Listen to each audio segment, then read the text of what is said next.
అసెంబ్లీకి రానున్న కేసీఆర్. తెలంగాణలో డిసెంబర్ 29న అసెంబ్లీ సమావేశాలు జరగనున్న సంగతి తెలిసిందే. ఈ సమావేశాలకు బీఆర్ఎస్ అధినేత మాజీ సీఎం ప్రతిపక్ష నేత మాజీ సీఎం కేసీఆర్ హాజరు కానున్నట్టు తెలుస్తుంది.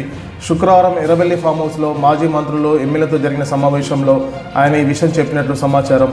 సభలో కాంగ్రెస్ ప్రభుత్వాన్ని ప్రశ్నించడంపై వారికి దిశానిర్దేశం చేశారు. తాను కూడా అసెంబ్లీకి వస్తాననేసి విశ్వసనీయ వర్గాల సమాచారం మేరకు సభకు హాజరవుతారని తెలుస్తుంది. కానీ దీనిపై ఇంకా అధికారికంగా ప్రకటన రావాల్సి ఉంది. కాంగ్రెస్ అధికారంలోకి వచ్చి 2 ఏళ్ళైనా కూడా కేసీఆర్ అసెంబ్లీకి అడుగుపెట్టలేదు, ప్రభుత్వాన్ని ప్రశ్నించలేదని, ఈసారైన అసెంబ్లీకి రానున్నారన్న వార్తల్లో బీఆర్ఎస్ శ్రేణుల్లో జోష్ నింపుతున్నాయి. ఒకవేళ ఆయన నిజంగానే అసెంబ్లీకి వస్తే రేవంత్ సర్కారును ఇరుకున పెట్టడం ఖాయమని బీఆర్ఎస్ వర్గాలు, బీఆర్ఎస్ కార్యకర్తలు ఆనందం వ్యక్తం చేస్తున్నారు. ఒక్కసారి సభలో బీఆర్ఎస్ అధినేత ప్రతిపక్ష నేత మాజీ సీఎం కేసీఆర్ సభలో అడుగుపెట్టగానే ప్రభుత్వం ఇరుకున పడే అవకాశం ఉన్నట్టు స్పష్టంగా కనబడుతుందని బీఆర్ఎస్ శ్రేణులు నూతన ఉత్సాహంతో ఉన్నారు.